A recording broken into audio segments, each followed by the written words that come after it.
Hi, and welcome to Watch It Played. My name is Rodney Smith, and in this video we're going to learn the two-player game Mindbug Battlefruit Kingdom, designed by Christian Coudal, Marvin Hegan, Richard Garfield, and Scaff Elias, and published by NerdLab Games, who helped sponsor this video.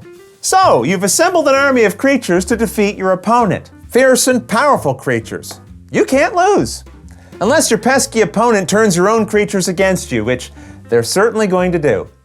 This game initially released as Mindbug First Contact, and while we'll be focusing on Mindbug Battlefruit Kingdom in this video, the rules here will set you up to learn all of these other standalone, fully compatible Mindbug sets. For example, all the rules included in the very first set are part of Mindbug Battlefruit Kingdom. This just has a few extra twists, and the various sets can even be mixed to create new combinations. So no matter which set you have, join me at the table and let's learn how to play. To set up, find the 4 cards labeled as Mindbugs on their front and give 2 to each player. Which Mindbugs each person gets doesn't matter, so pick your favorites. The remaining cards make up the creatures, which will have these backs. Shuffle them and deal 10 to each player, which creates their own personal draw piles. Just keep these in front of you, don't examine them, and put all the remaining cards into a face-down, unused pile. Now, from their personal decks, each player will draw 5 cards, which they examine but keep secret from the other player. Each person also collects a player aid and one of these health dials, setting it to 3. For this Battlefruit Kingdom set, you'll also have these Octinite Tokens, which you'll put within reach of the players. And that's the setup. In Mindbug Battlefruit Kingdom, you'll be playing creatures from your hand, using them to try to attack your opponent in order to reduce their life total to 0. Do that, and you win. The catch is that when you play a creature, your opponent can use up one of their Mindbug cards to take control of it, claiming it for themselves, to then be able to attack you with it later. But each player only has 2 Mindbug cards, so you'll want to use them wisely at the right time. At the start of the game, each player draws and reveals 1 card from the unused pile, comparing the values showing in the top left-hand corner. The player who revealed the higher value will take the first turn.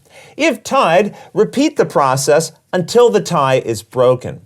These cards won't be used otherwise, but they remain face up and players can examine them at any time. Now the game begins, starting with the first player and going back and forth. And on your turn, you'll perform a single turn action. Either play 1 card from your hand or attack with 1 creature you already have in play. At the beginning of the game, you don't have any creatures in play. Your Mindbugs are not creatures. So let's start by seeing how you play a card. First, pick any one from your hand to set face up on the table. Why you might pick 1 card over another will make more sense as we learn more of the rules, but let me give you just a quick tour of what these will show. The number in the top left-hand corner is the creature's power. This will be most important during attacks. In this area at the bottom, you'll often find words in all caps. These are known as keywords, which represent common abilities you'll find on many different creatures. Reminders of how these work will be found on your player aid here, but we'll also go over them together in this video. In addition to keywords, creatures may also have their own unique abilities printed in regular text like we see on these pesky Ps. How these work will be described on the card itself. The symbol in this area indicates which set the card belongs to. Here we have the symbol for the Battlefruit Kingdom, and the one on this card is for any from the Battlefruit Galaxy set. If you mix multiple sets together, you can use these to separate them later. Also note the circles in this area. This tells you how many copies of that creature are in its related set. So only 1 in this case, but 2 copies of this one. Okay, so we took a brief detour there to learn about some of the details you'll find on a creature. But as I was saying, on your turn, you can play a single one of these from your hand as your action. And we'll assume I'm going to play Lord Watermelon. Put the chosen creature face up in front of you where both players can easily see it. If it has an ability that begins with the word play in bold, you resolve that effect right now. For example, this would allow us to play another card from our hand. That's pretty useful since you can normally only play a single card as your action for the turn. Some creatures in the Battlefruit set may show what is known as the Octinite symbol here. When played, you add that number of Octinite tokens to them from the supply. So this banana puss creature would have 2 of them added to it after it's placed on the table. If you ever run out of Octinite tokens from the supply, just use a suitable replacement. And we'll see how Octinite tokens are used a little later. So, again, on your turn, one option you have is to play a single creature from your hand. But instead, you may use your turn to attack with a single creature you already have face up on the table in front of you from a previous turn. To show how this works, I'm going to assume it's later in the game and both players have a few creatures in play. The current player, who is using their turn to perform an attack, picks a single creature they have as the attacker. I like to push it forward a bit to make this clear, and I'm going to make it really clear in this example by pulling it straight out of the line. So this is the attacker. Then their opponent can choose any one of their creatures to act as a defender if they want. If they choose not to assign a defender, they lose 1 life and the attack ends. When a player loses life, they reduce their health dial accordingly. If this ever reaches the skull symbol, then they lose and their opponent wins. This is why you'll usually want to block an attack if you can. If the other player does pick a creature to defend with, they don't lose a life, and instead you compare the attacker and defender's power levels. The creature with the lower power is defeated and put into their own player's discard pile, which they'll keep nearby. If the power levels of the attacker and defender are tied, both creatures are defeated and they are each sent to their player's own discard piles. Any player can examine the cards in any player's discard pile at any time. And be aware, the keywords and abilities printed on creatures will often affect the attack, but I'm ignoring those for now just to keep things simple. You would normally resolve those effects when they would apply, and we'll learn about them shortly. But to summarize a turn, when it is your turn, you'll either play a single card from your hand to the table or attack with a single creature you have face up in front of you. Once you've done either of those options, it's your opponent's turn. So with the basics understood, I want to go back to playing a card because anytime you do this as your action, you must show it clearly to your opponent. I personally like to hand it to them so they can read it for themselves. This is important because at this moment, they have an option I saved to explain until now. They can choose to use one of their mind bugs on your creature. If they don't choose to do that, then you just play the creature as normal. But if they do, things go a little differently. First, to play a mind bug, they must have one face up in front of themselves. They then turn it face down, and instead of you playing the creature, they take it from you and immediately play it themselves, putting it with their creatures and resolving for themselves any play effects it might have. So just like that, as you're about to play a creature, your opponent can use a mind bug on it and play it for themselves. That said, each person only has 2 mind bugs, so unless an effect says otherwise, only 2 of your creatures can be mind bugged by your opponent. When an opponent has mind bugged one of your creatures, it becomes theirs. They control it, it goes into their row of creatures, and as I mentioned, they resolve all of its effects, and if it gets discarded, it goes to their discard pile. Just be aware, you cannot mind bug a creature that is already in play on the table. Only as it's about to be played can you mind bug and take control of it. Also, you can only mind bug a creature that's being played as the action for that turn. For example, if you played this card for your turn's action, your opponent could play a mind bug to take it from you. But if they don't, then when you're resolving its play effect, which lets you play another card, maybe this one cannot be mind bugged since it came into play through an effect, not from your turn action. You also can't mind bug a creature that was just mind bugged to get it back. All right? All right. Also note, if you go to play a creature as your turn's action and your opponent mind bugs it, after they resolve playing it, you get to take another turn. Well, it's not so much that you're taking another turn, you never got to take your turn. It got interrupted and your opponent took over. So now you again get to decide whether or not you want to play a creature or attack with one. You don't have to do the same action you were going to do before you got mind bugged. That said, if you do decide to play a creature and your opponent has a remaining face-up Mindbug that they could use, well, they could Mindbug that one too.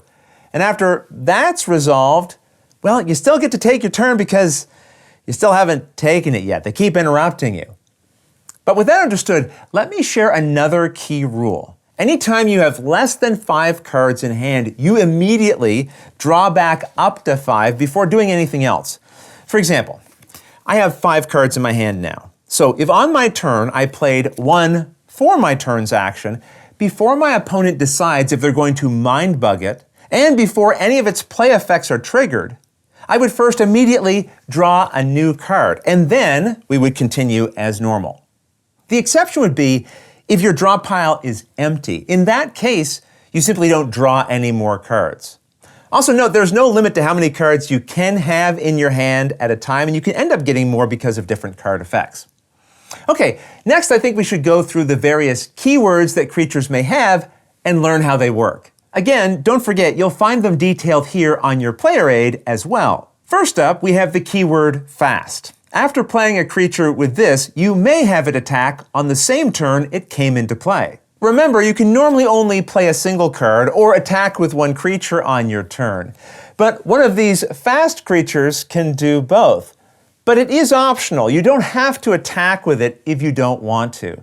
And keep in mind, if you go to play a creature with fast and your opponent Mindbugs it, they may then immediately attack with it themselves after playing it, since they now control that creature and its ability. A creature, like this one, with the keyword Frenzy, may attack twice each turn, assuming it survives its first attack. But the second attack is always optional. Here we have the keyword Hunter, which means that when you have this creature attack, you may choose which enemy creature your opponent must block it with. But again, this is optional, so you can choose not to resolve this ability and leave your opponent to decide whether or not they want to block with a creature and which one. But if you use this effect, you can pick a creature to defend with who normally couldn't block you due to its keywords or other effects. A keyword, for example, like Sneaky.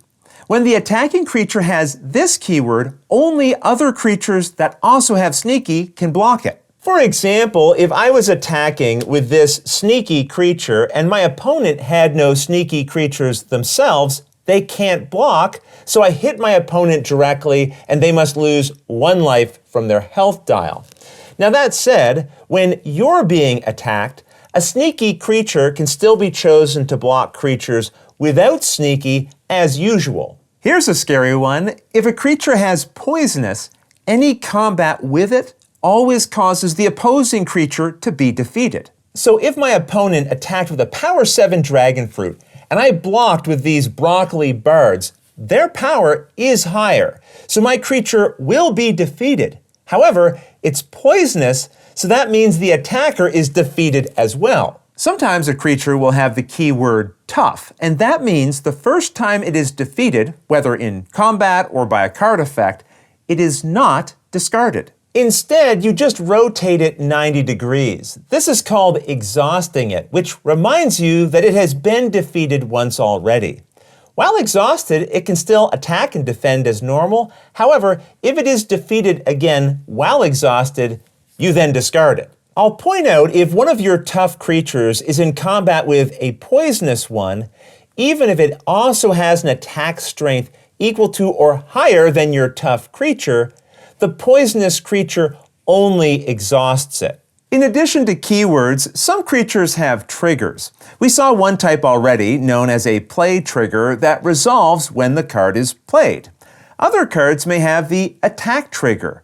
The effect that follows will resolve when that creature attacks, but before the opponent decides if they want to block. For example, when attacking with this Avocado Gunner, I first declare it as my attacker, and then its attack trigger lets me defeat an enemy creature of my choosing that has 5 power or less. After I resolve that, my opponent then decides if they want to block this creature, and then we'd resolve the rest of the attack as normal. You may also find a defeated trigger, which, as you might guess, resolves when that creature is defeated. Whether as a result of combat or a card effect, after you move it to your discard pile, immediately resolve its defeated effect. In this case, stealing a random card from an opponent's hand to put into your hand. Just be aware, defeated effects will not trigger simply by your opponent taking control of the creature, or by sending it back to your hand from the table, or if you discard it from your hand to your discard pile, or if it becomes exhausted but not defeated. In other words, these effects typically only resolve when the creature is defeated during an attack, or if an effect specifically says that it's defeated. Also, when considering any of the effects we've learned, keep a couple of things in mind. If an effect says you may do it, then you can choose not to. But if you do choose to perform the effect, or if you have to, then you must always resolve as much of the effect as you can, ignoring anything you can't. So if an effect caused me to discard 2 cards, but I only had 1, I would just discard 1. Also note, if multiple effects would happen at the same time. For example, if both players have creatures with defeated effects, and they both get defeated in the same combat, then the active player, the one taking their turn, decides the order in which those effects are resolved. Also be aware, some abilities won't have a trigger word in front of them. This means they're a constant ability that is always active as long as it applies. So by having this card as one of your played creatures, it gives all of your other allied creatures +2 power. Your allied creatures are any you have face up on your side of the table. I'll also mention, cards in some sets can reduce a creature's power, but a creature can never have its power reduced below 1, so never lower it past that. Alright, we've now covered the core effects found in Mindbug, but in this Battlefruit Kingdom set, a new ability is introduced. As we mentioned earlier, if you play a card that shows this Octinite symbol in the area here, then before resolving any play effects it might have, you first place that amount of Octinite tokens on it from the supply. Now at the start of your turn, you check to see if any of your creatures have the harvest trigger, like we see here. If so, you must remove 1 Octinite from each of those creatures, returning them to the supply. If a creature still has any number of Octinite tokens on it, nothing else happens. However, if at the start of your turn the harvest trigger causes you to remove a card's last token, you must then resolve its printed harvest effect. In this case, our opponent would lose 1 life from their dial. If you have more than 1 harvest trigger effect that would resolve at the start of your turn, you decide the order in which they resolve, always completing 1 before resolving the next. At the start of your turn, if you control a creature with a harvest effect, but it doesn't have any Octinite tokens on it, nothing happens. In other words, you don't resolve its effect again. I wanted to mention this harvest effect, which gains you 2 life when it resolves. Although you start with 3 life, I just want you to be aware that there's no upper limit to how much life you can gain from different effects. I thought it might also be interesting to point out this creature, because it gains 5 Octinite when you put it into play, but after its final token is removed, its effect causes you to immediately win the game. So your opponent will definitely want to defeat it before that happens. Also remember, on your turn, you must take 1 turn action. So after resolving any harvest effects you might have, if you decide to play a card for your turn action, but your opponent uses a Mindbug on it, you will then, as we know, take another turn during the same turn. It's important we realize this is still the same turn, because before we now attempt to either play a card or attack with 1 creature, we don't perform another harvest. We're still within the same turn. I'll also remind you again, all of the keyword effects, trigger effects, and even the Octinite effects are summarized on your player aid, including the extra ones you'll find in the Battlefruit Galaxy card set. Towards the back of the rulebook, you'll also find a handy glossary of game terms you can refer to if you come across any you're unsure of. But otherwise, turns will be taken back and forth until a player loses all of their health, making their opponent the winner.